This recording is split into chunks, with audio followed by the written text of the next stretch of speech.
a todos y a todos, sean bienvenidos y bienvenidas al Diplomado de Ciencia y Calidad Educativa en el Subsistema de Educación Básica. Vamos a continuar con este diplomado. Mi nombre es Fernando Giuliani, yo soy psicólogo social, soy docente universitario también. Hoy estaremos tratando el tema del liderazgo docente, factor clave en la calidad educativa y en la enseñanza de la ciencia. Nos hemos trazado algunos objetivos muy generales para abordar en este módulo. Los voy a leer, esto está en la lámina 2 del material que ustedes seguramente van a tener. Familiarizarnos con algunos aportes de la psicología social sobre los modelos teóricos del liderazgo, promover la reflexión y el análisis crítico en torno a los diferentes modelos de liderazgo y su aplicabilidad al rol docente, promover la reflexión y el análisis crítico en torno al liderazgo docente en el marco de la enseñanza de la ciencia y la calidad educativa en el contexto venezolano actual. Esto es muy importante porque nada de esto debe convertirse solamente en una colección conceptual o teórica, es decir, nosotros tenemos que llevar esto a la práctica, ¿verdad? Y en la práctica tiene que ser en nuestro contexto, hoy, en nuestra República Bolivariana de Venezuela. En la lámina número 3 yo quiero comenzar por exponer un punto de partida para llegar al tema del liderazgo, ¿no? Y yo le estoy llamando a eso la complejidad de nuestros desafíos. Como ustedes verán, en esa lámina hay allí una suerte de mapa conceptual, para ponerlo en términos docentes, ¿no? No pretendo, ni lo vamos a hacer, entrar en el desarrollo, ¿verdad?, de ninguna de estas cosas, porque imagínense ustedes si nosotros tomáramos cualquiera de estos conceptos, enseñanza y promoción de la ciencia, plan de la patria, los énfasis curriculares, los objetivos del desarrollo sostenible, etc. No es ese el objetivo.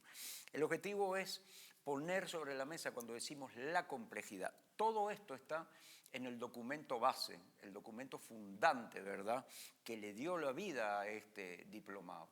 Ahora, esto tampoco se nos debe convertir en una suerte de marco teórico conceptual que quede allí como un telón de fondo. No, nosotros le tenemos que dar vida a esto. Es decir, todo esto que es concepto, que es teoría, que son modelos, que son principios, que son fundamentos, ¿verdad?, lo tenemos que volver práctica, lo vuelvo a decir.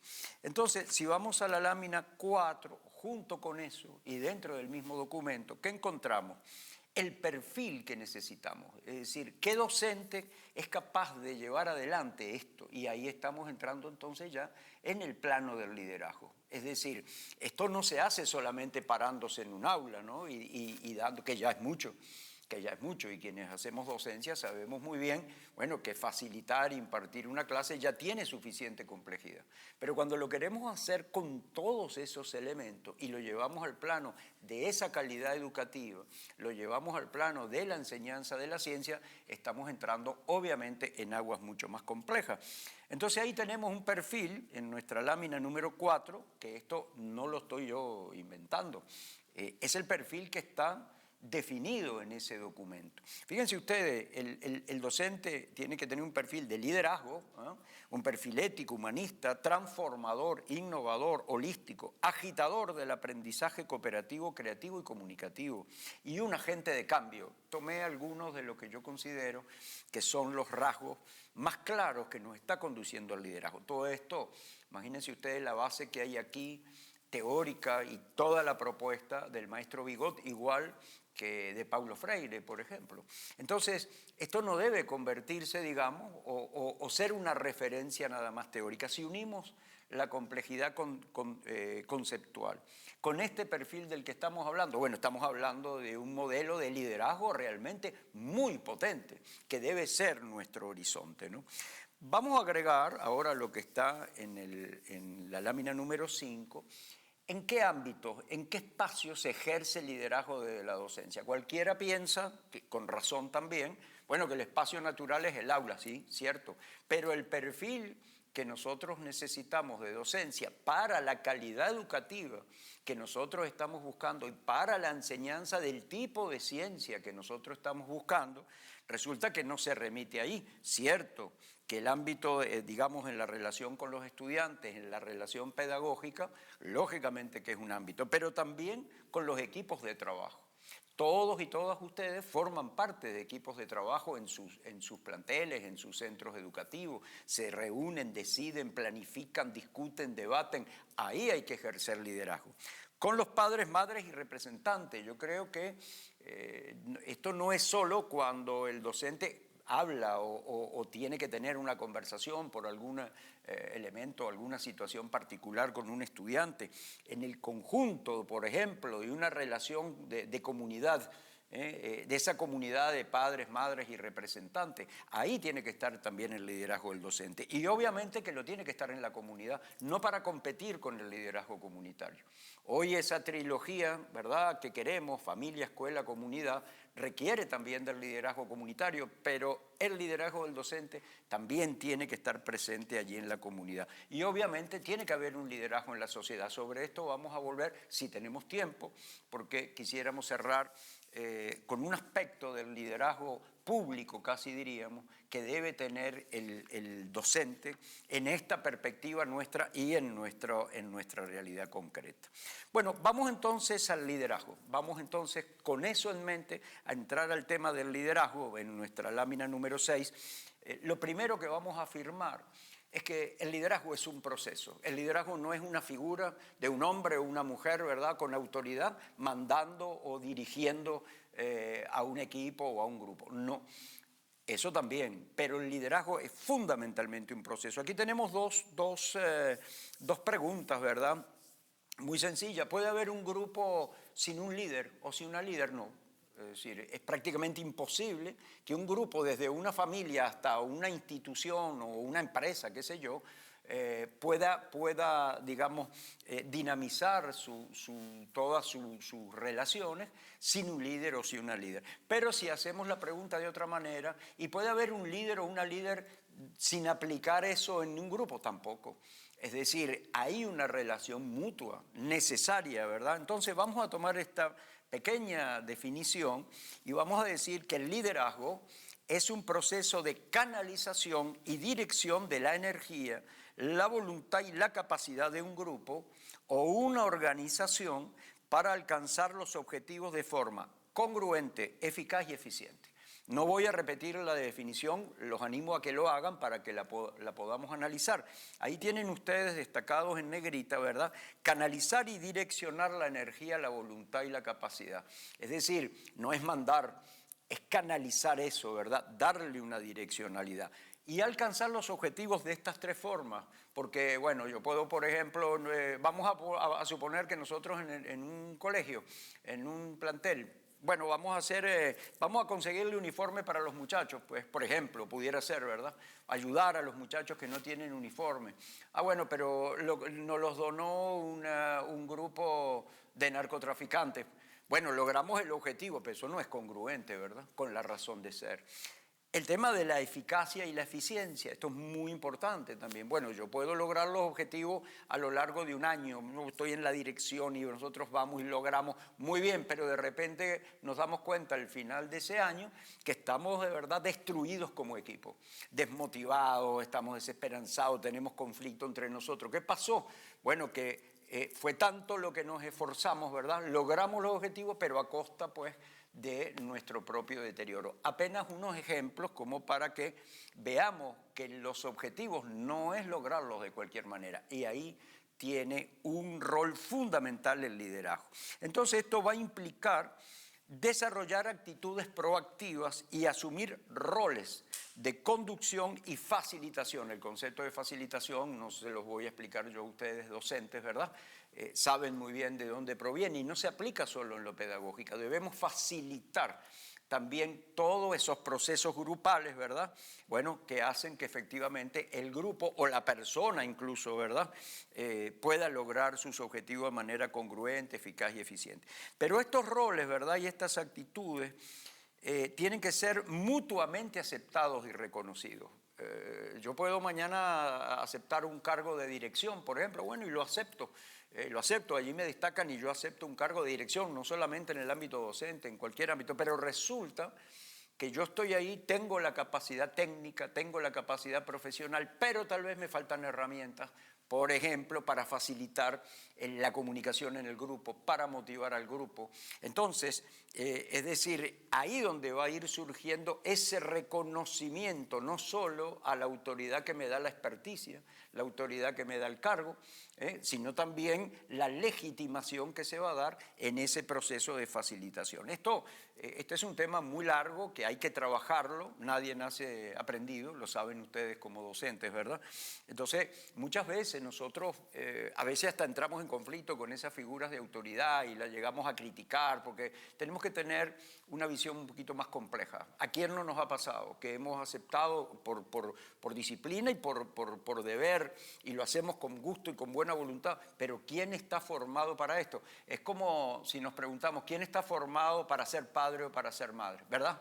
Es decir, lo queremos hacer, tenemos todo el amor, pero nos tenemos que formar para eso. Por eso vamos a decir entonces, ya en la lámina número 7, que el liderazgo es un proceso, lo estamos repitiendo, y decimos, la energía, la voluntad y la capacidad, cuando no se canalizan ni se dirigen en forma adecuada, pueden resultar destructivas o cuando menos inútiles y estériles. Cuando la energía, al igual que la voluntad y la capacidad, se canalizan y dirigen en forma adecuada, se obtienen resultados extraordinarios. Y vamos a pasearnos ahora por algunos ejemplos. Vamos a ver en esa lámina 8, van a ver una figura que a todas luces uno al principio no la entiende. Eso es un reventón de petróleo, eso es un chorro de petróleo. Ahí hay energía pura, ¿verdad?, que está proyectando toda esa energía hacia arriba. Ahora preguntémonos, ¿esa energía va para algún lado? ¿A dónde va ese reventón de petróleo? No va a ninguna parte, sale con mucha fuerza y al final va a caer, ¿verdad? Sin producir ningún efecto positivo, todo lo contrario. Vamos a ver en esa lámina 9 qué pasa cuando entonces aplicamos allí, ¿verdad?, la extracción, eso pasa por una refinería, esas imágenes que vemos allí, ¿verdad?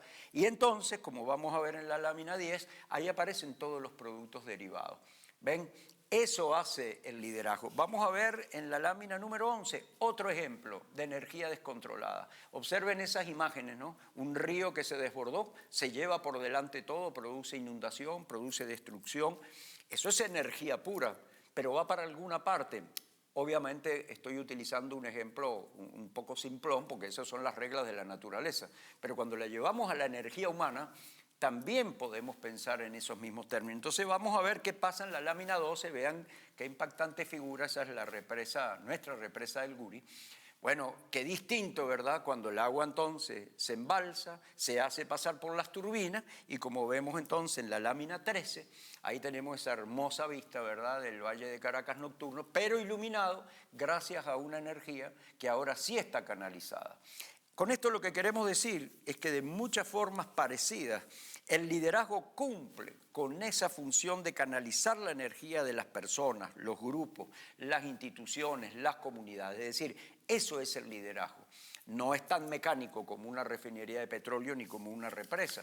Sin embargo, esa es realmente una de las funciones más totalizadoras del liderazgo. Vamos a ver en la lámina 14 algunas funciones. Son unos rasgos que se convierten en funciones y uno puede decir, yo no sé cuál de todas es más importante, el orden en que la hemos puesto, digamos que puede ser arbitrario. Esto se lo van a encontrar ustedes en cualquier estudio de psicología social, porque bueno, está muy estudiado esto, ¿no? Pero fíjense ustedes, a ver, el líder tiene que ser motivador, tiene que ser inspirador, tiene que ser modelo y ejemplo. Esto se dice fácil, Lo que pasa es que esto solamente expresado es un deseo, es una expectativa, pero ¿cómo convierto yo esto en conducta? ¿Cómo lo convierto en herramienta? Yo puedo decir, yo puedo motivar a alguien cuando yo no estoy motivado, por ejemplo. Yo puedo de verdad producir una energía de inspiración cuando yo no tengo esa inspiración o estoy abollado, estoy pasando por un momento difícil y yo no tengo la capacidad para hacer eso. O a mí mismo me empieza a abrumar la situación en la que estoy. Vean lo que significa que nosotros asumimos un reto de liderazgo así en nuestra Venezuela de hoy. Ustedes que están trabajando de verdad con las uñas en un país asediado, en un país bloqueado, en un país arrinconado, fundamentalmente en los términos, digamos, económicos, financieros, a, bueno, llevar adelante un proceso educativo como el que ustedes llevan y mantener esa motivación y mantener la inspiración cuando incluso en la propia vida nuestra personal tenemos también muchísimos problemas, no es una tarea fácil, pero es lo que tenemos que hacer. Es decir, si nosotros no logramos ser congruentes con eso, y estos son herramientas que se adquieren, esos son programas que se pueden hacer para el fortalecimiento de las capacidades de liderazgo. Bueno, debe ser un conductor y guía, claro que debe ser un conductor y guía, no autoritario. Eso se confunde con el liderazgo, ¿verdad? Ah, no, es líder aquel el que manda. No, no, es líder el que hace todo esto que venimos hablando, ¿verdad? Tiene que ser autoridad. Tiene que ser autoridad, autoridad firme, autoridad con experticia. Eso es autoridad, es decir, por eso es que ayuda a canalizar. Pero además debe ser un símbolo del grupo o de la organización. Debe ser una fuente de identidad. Miren qué importante esto, lo saben ustedes como docentes y lo sabemos nosotros en la vida. ¿A quién de nosotros, nosotras no nos marcó un profesor, un maestro? ¿A quién de nosotros? Muchas veces hasta decisiones trascendentes en la vida fue porque tuvimos un maestro, tuvimos una maestra, un profesor, una asignatura que nos hizo pensar y muy internamente se daban en nosotros esos procesos de identificación, esa cosa que el niño dice, yo quiero ser como él, es decir, o quiero ser como ella. Bueno, todo eso son funciones, y yo les pregunto, ¿cuál quitarían de aquí? Yo no quitaría ninguna. Es decir, creo que todas estas funciones se deben trabajar, se deben promover y se deben fortalecer. Ahora, si decimos que esto es un proceso, no es una receta, porque yo no creo en esos liderazgos, vaya usted y tómese un taller y como quien fabrica churros o quien fríe tequeños y ahí salen los líderes, eso no es así. Es un proceso complejo, personal, y, grupal, institucional, etcétera, ¿no? A dónde nos conduce también es la flexibilidad y digamos el dinamismo del liderazgo. Los líderes no actúan siempre de la misma forma, como lo decimos en la lámina 15, ¿no? Los líderes, dependiendo del tipo de grupo y de las circunstancias, entonces movilizan distintos recursos grupales. Vamos a ver un pequeño ejemplo en la lámina número 16. Van a ver un gráfico muy sencillo, yo no me voy a detener aquí, yo los invito y las invito a que ustedes jueguen de alguna manera con esto. Entonces tenemos el eje de la capacidad y el de la voluntad, ¿verdad? Bueno, entonces si nosotros decimos que ese grupo, que esa organización o que esa comunidad, digamos, tiene muy baja capacidad y también tiene muy baja la voluntad, hay una energía muy bajita, ¿qué debe hacer el líder? Tiene que dirigir. Claro que tiene que dirigir y él tiene que ser el centro, ahí donde se impone un liderazgo, esos liderazgos que son como muy abarcadores. Ahora, en la medida que la capacidad aumenta y nos vamos hacia el cuadrante, digamos, que está en la parte inferior derecha, ya no dirige exactamente, pero guía. Si comienza a aumentar la voluntad, ¿verdad? Pero aún la capacidad sigue abajo, entonces nos vamos al primer cuadrante superior izquierdo. Entonces el estilo del liderazgo es apoyar. Pero si nos vamos entonces máxima voluntad, máxima capacidad, cuadrante superior derecho, ¿qué debe hacer el líder? Delegar. Delegar que no significa desentenderse de la responsabilidad. Ya formó al equipo, generó las condiciones, ese equipo está con buena energía, tiene el objetivo claro, funciona como grupo. Bueno, entonces ahí llega el momento en que se puede delegar. ¿Cuál estilo de liderazgo necesitamos ejercer en nuestros ámbitos de acción? Es una pregunta que yo se los dejo planteado aquí. Cuando estamos en nuestro equipo de trabajo, planificando, decidiendo, cuando estamos en el salón de clase, cuando estamos con la comunidad, cuando estamos con los padres y representantes, ¿qué estilo? ¿Qué estilo? Eso es algo que ustedes tienen que discernir en función, esto no es una receta, pero ayuda. En nuestra lámina 17 vamos a decir entonces que los estilos de liderazgo se deben combinar y obviamente utilizar según cada contexto y situación del grupo o de la organización. Ahora fíjense, y ya vamos a ir como culminando, vamos a ir cerrando. En nuestra lámina 18 nos hacemos una pregunta que la psicología se la ha hecho históricamente. ¿El líder nace o se hace? Durante mucho tiempo la psicología biologicista decía, no, el líder nace, pues usted ya nace como para mandar, pues. Eso no es así. ¿El líder se hace? Sí se hace, pero tampoco se hace como quien fabrica churros, como yo decía hoy. No, tampoco se hace así. Y es una combinación de dos cosas. Nosotros nacemos con unas características, es lo que nos da el temperamento, pero luego forjamos el carácter. Bueno, yo puedo tener una tendencia a la introversión, ser más introvertido, y tal vez digo, bueno, yo no tengo condiciones aparentemente para ser líder, no, pero déjeme que yo forje mi carácter y que yo desarrolle mi personalidad y que desarrolle mis habilidades, y yo por supuesto que puedo ejercer el liderazgo. Todos y todas podemos ejercer liderazgo. Eso es un mito que se nació predestinado para un liderazgo, ¿no? Entonces, aquí yo voy a destacar lo que está en el recuadro de esa lámina 18, el que está abajo, que dice, el liderazgo no se impone ni se decreta, el liderazgo se construye. Por eso insistimos que el liderazgo es una relación y es un proceso. Bueno, vamos a ver algunas características ahora, no de las funciones, sino características que debe tener un buen líder y una buena líder. En la lámina 19, debe manejar muy bien la comunicación, no voy a decir nada novedoso, esto parece obvio, pero lo que pasa es que cada una de estas habilidades hay que trabajarlas y hay que tomar talleres y hay que hacer programas, etc. Bueno, tiene que aprender a decir, aprender a escuchar, no les voy a decir yo a ustedes docentes lo que significa el proceso comunicacional, pero hay que llevarlo al plano de liderazgo.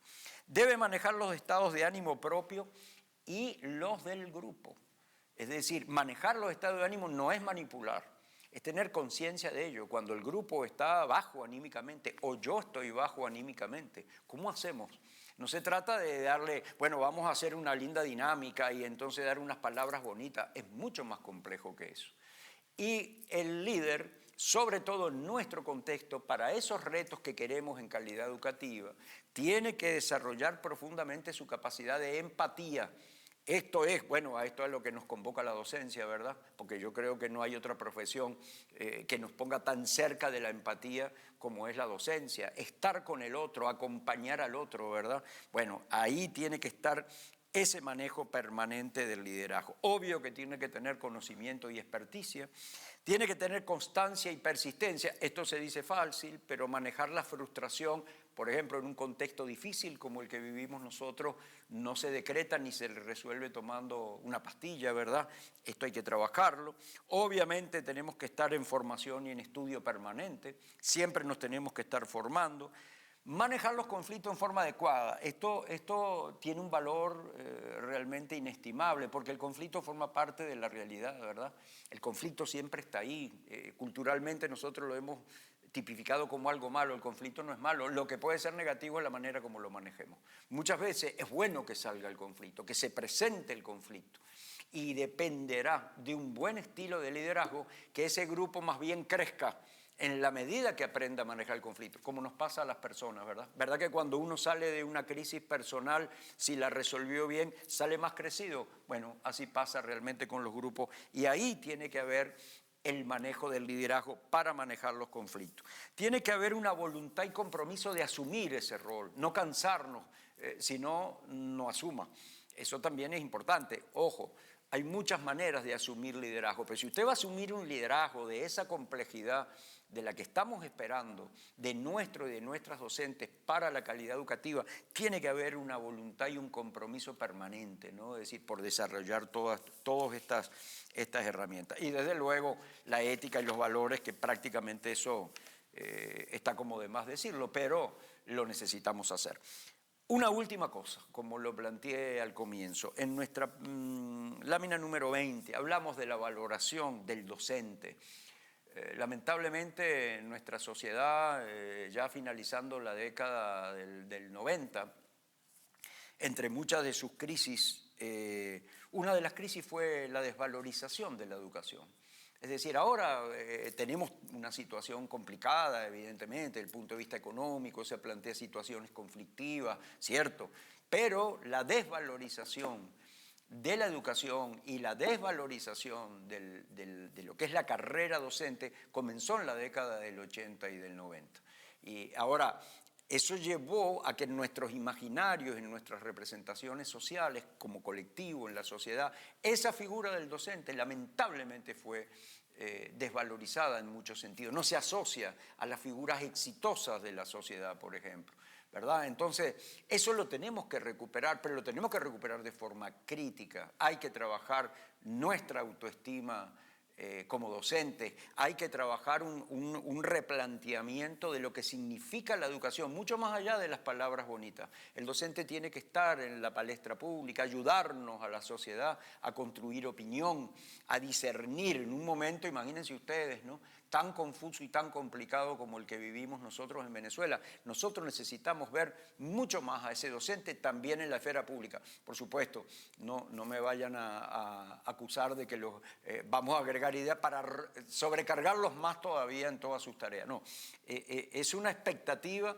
para que construyamos realmente un rol docente realmente mucho más fortalecido. Y debe haber una imagen pública también mucho más fortalecida acerca de lo que significa la carrera de la educación y el docente. Y eso tiene mucho que ver, obviamente, con la forma como también vayamos asumiendo ese liderazgo docente que necesitamos. Bueno, tendríamos muchas más cosas para trabajar. Todo esto se puede trabajar en programas, en talleres, y todo eso va a estar a la disposición.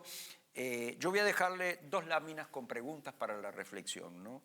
En la lámina 21, ustedes tienen, esto es para que lo hagan en forma individual o para que lo trabajen en grupo, preguntarnos cómo estamos ejerciendo nuestro liderazgo en la actualidad, mi liderazgo personal, incluso hasta en mi propia familia, cómo es mi liderazgo con los estudiantes, cómo es mi liderazgo en mi colegio, en la comunidad donde estoy. Segunda pregunta, ¿contamos con la formación y las herramientas apropiadas para ejercer nuestro liderazgo en forma eficaz, eficiente y congruente de cara a esto que nos estamos planteando como calidad educativa, por ejemplo, y dentro de lo que son nuestros parámetros y nuestros principios y fundamentos y nuestros perfiles en la educación bolivariana? ¿Qué aspectos o factores necesitamos fortalecer y mejorar para ejercer nuestro liderazgo de la forma más eficaz, eficiente y congruente? De ahí tienen que salir, ojalá que ustedes logren, digamos, hacer una especie hasta de diagnóstico, que se puedan después elaborar programas de mejoramiento en esta dirección. ¿Cómo está nuestra disposición para asumir y contribuir con estos procesos de liderazgo?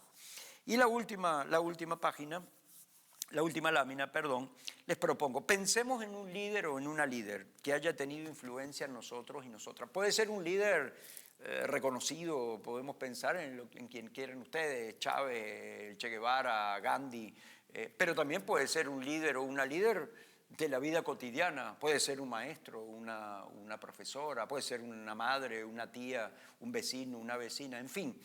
Pensemos, tomemos así unos segundos y pensemos. Y ahora preguntémonos, ¿por qué pensamos en esa persona? ¿Qué características personales tiene o tuvo que me llevó a mí a asociarla con el liderazgo? Hagan ese listado. ¿Cuáles creemos que fueron o son sus principales características de liderazgo? ¿Cuáles son las circunstancias en las que vivió y ejerció su liderazgo o los está ejerciendo?